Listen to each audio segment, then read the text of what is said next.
Brothers in Arms. The summer of 1985 was hot.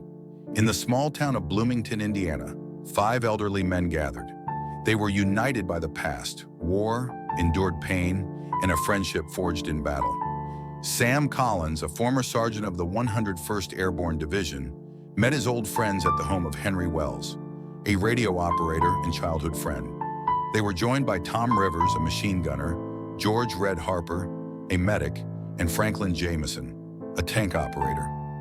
40 years had passed since the war ended, but the memories of those days had not faded.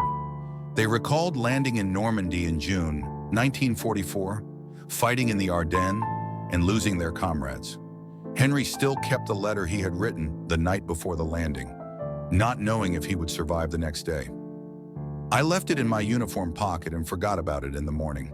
I only read it after the war," he said, showing a yellowed piece of paper. Tom recalled how, in a village in France, he saved a local boy by pressing him to the ground during an artillery raid. "The boy was crying, and I didn't know what to say. I just held him until it was over. He later gave me a wooden soldier. I still keep it." Franklin recounted how his tank was hit in Belgium, and he miraculously escaped from the burning vehicle. "Red saved me then, pulling me from the wreckage. If not for him, I wouldn't be sitting here with you." Each of them remembered the moment when they realized that the war would leave an indelible mark on their lives. These memories were different, but the feeling of loss united them all.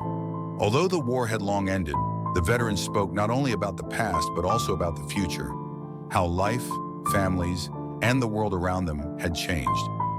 As the day turned to evening, the veterans did not disperse. They raised a toast to their fallen friends, to those who never returned home. "We stayed alive for them," said Sam, "and as long as we remember, they live too." 5 old men silently watched the sunset, remembering those who had not lived to see this day. In their hearts, the young soldiers once again marched along the roads of war. Despite the years that had passed, they knew their bond was unbreakable. The war had made them brothers, and nothing could ever change that.